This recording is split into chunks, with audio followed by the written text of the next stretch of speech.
face au mauvais coup, il faut que tout le monde soit soudé. Là maintenant, il y a quelque chose d'emblématique dans la lutte des Continentales, c'est que je vous dis, le sort qui sera réservé aux salariés Continentales, ça aura une incidence pour l'ensemble de la classe ouvrière. Et si le mouvement ouvrier n'est pas capable de s'unir pour se sentir concerné à ce moment-là, c'est qu'il n'est plus capable de faire le service minimum. Et il le fait. Et c'est tant mieux. Et c'est une bonne chose. Voilà. De vous jusqu'au Parti Socialiste, vous pensez que sur un sujet comme celui-là, vous êtes vraiment tous d'accord? Mais on est tous d'accord pour soutenir les Continentales. On n'est pas tous d'accord sur ce qu'il faudra faire face au licenciement. Et alors, c'est pas un problème. S'il faut être d'accord sur tout pour faire des choses ensemble dans les résistances, c'est qu'on n'arrivera jamais. Il faut être pragmatique. Voilà. Oui, nous, on est pour l'interdiction des licenciements. Voilà. Il y en a qui ne sont pas d'accord avec ça. Voilà. Nous, aujourd'hui, on pense que ça n'empêche pas que tous soient avec les salariés de Continental. Voilà. Je pense que c'est ça le plus important.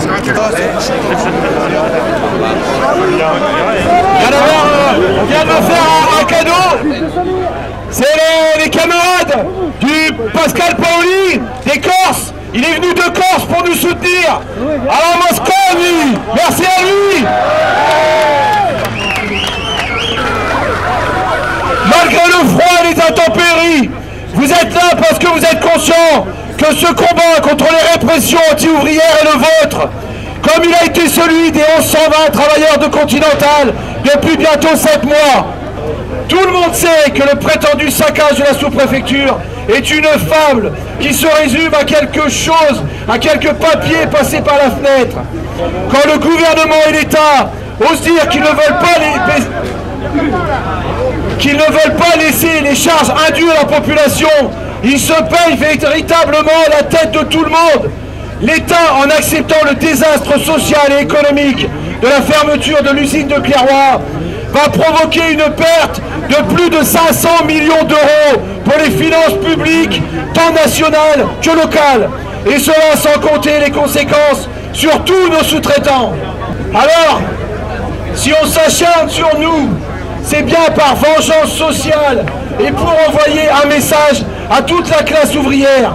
Le procès contre nous, c'est une façon de menacer tous les travailleurs qui ne voudraient pas se laisser faire face aux attaques patronales et gouvernementales.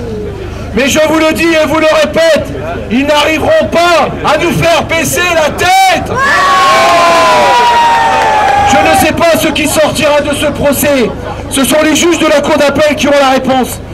Mais votre présence aujourd'hui,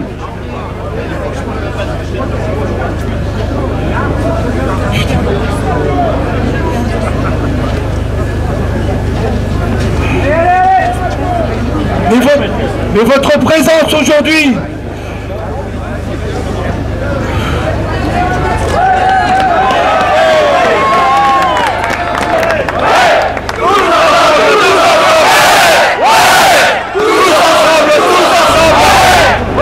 le problème c'est que ma tête durcit depuis 40 ans puisqu'on y tape dessus, mais malheureusement mon cœur est toujours resté aussi tendre. Voilà. Mais votre présence aujourd'hui, la présence de tous les témoins qui vont se succéder à la barre pour défendre notre cause, est bien la preuve de l'importance de ce qui se joue au travers de ce procès. Nous sommes tous concernés quand les droits d'un seul sont menacés. En défendant les droits ouvriers, en faisant front contre la répression, c'est bien la liberté et l'avenir de tous que nous défendons. Merci à tous. La parole est maintenant donnée à Olivier Besancenot, porte-parole du LPA. Chers amis, chers camarades, je vais faire court.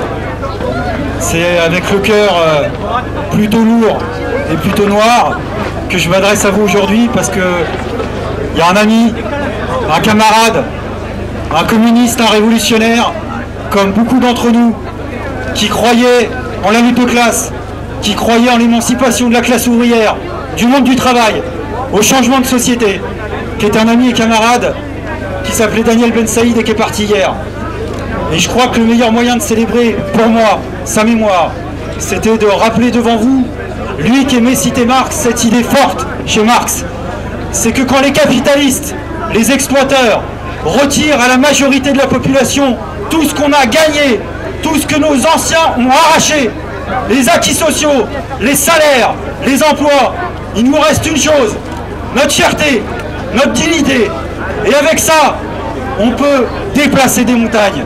Et c'est pour ça en cette mémoire-là, cette filiation historique, que je veux simplement dire merci au Continental, merci à votre lutte, merci aux Goodyear, merci à ceux qui ont redressé la tête.